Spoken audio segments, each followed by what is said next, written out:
यादव अब एक और यात्रा करने जा रहे हैं। यात्रा के दौरान तेजस्वी यादव बिहार एवं केंद्र सरकार की नाकामियों को उजागर करेंगे। 16 सितंबर से 5 दिनों की बिहार अधिकार यात्रा पर निकलेंगे। तेजस्वी यादव की पार्टी और कार्यकर्ताओं का मनोबल बढ़ाने के लिए अपनाया गया है।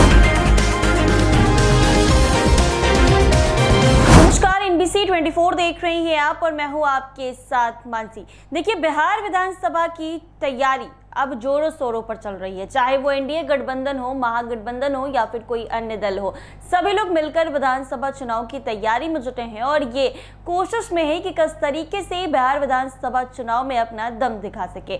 इसी बीच महागठबंधन से अगर नेता प्रतिपक्ष तेजस्वी यादव की बात की जाए तो तेजस्वी यादव काफी एक्टिव मोड में नजर आ रहे हैं। जी हाँ, राहुल गांधी के साथ पिछले दिनों तेजस्वी यादव की वोटर अधिकार यात्रा थी, लेकिन अब इस यात्रा को खत्म हो गई है और इस यात्रा के बाद तेजस्वी यादव अब एक और यात्रा करने जा रहे हैं। जी हां, आपको बता दें कि तेजस्वी यादव अकेले 11 जिले की यात्रा करेंगे। इसमें अन्य कोई घटक दल शामिल महागठबंधन से नहीं है। तेजस्वी यादव की यात्रा आज से शुरू हुई है। ऐसे में बिहार विधानसभा चुनाव की तैयारी के बीच नेता प्रतिपक्ष तेजस्वी यादव जो है वो आज से एक बार फिर यात्रा पर निकल रहे हैं। जी हां, विधानसभा चुनाव की तैयारी के बीच नेता प्रतिपक्ष तेजस्वी यादव 16 सितंबर से 5 दिनों की बिहार अधिकार यात्रा पर निकले हैं। ये यात्रा 16 से 20 सितंबर तक चलेगी और इसमें तेजस्वी यादव अकेले महागठबंधन का प्रतिनिधित्व करते नजर आएंगे। यात्रा का समापन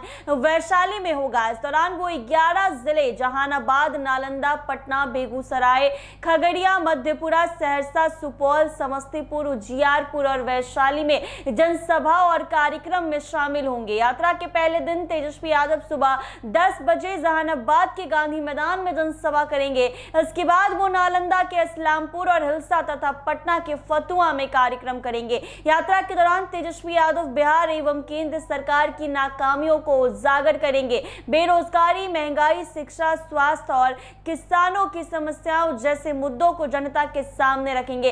इसके साथ ही कार्यकर्ताओं से संवाद कर जमीन पर हालात का फीडबैक भी लेंगे। जी हाँ, जानकारी के अनुसार विशेष रूप से ये यात्रा वोटर अधिकार यात्रा के तुरंत बाद निकाली जा रही है। पिछले माह तेजस्वी यादव ने कांग्रेस सांसद राहुल गांधी के साथ बिहार में वोटर लिस्ट पुनरीक्षण अभियान के विरोध में यात्रा निकाली थी, लेकिन उस दौरान कुछ जिलों का दौरा नहीं किया गया था।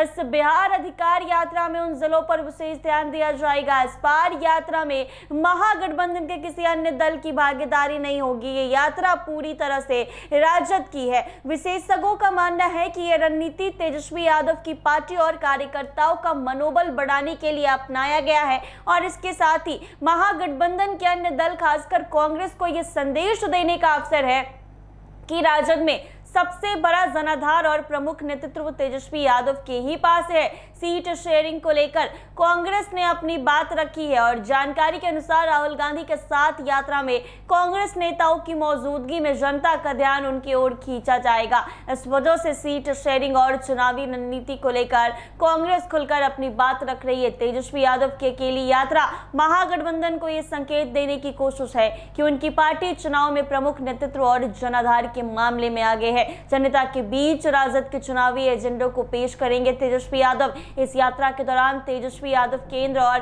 बिहार सरकार की वाद खिलाफी के मुद्दों को प्रमुखता से उठाएंगे और जनता के बीच राजद के चुनावी एजेंडे को पेश करेंगे। कार्यकर्ताओं को निर्देश दिए गए हैं कि स्थानीय मुद्दे और सरकारी नाकामियों को जनता के सामने रखे। बिहार अधिकार यात्रा को विधानसभा चुनाव में राजद की सक्रियता और संगठन की मजबूती दिखाने वाला बड़ा अभियान माना जा रहा है। देखना ये होगा कि तेजस्वी की इस यात्रा से कितना असर बिहार में आने वाले चुनाव में होता है। ऐसे ही तमाम अपडेट्स के लिए बने रहे NBC 24 के साथ।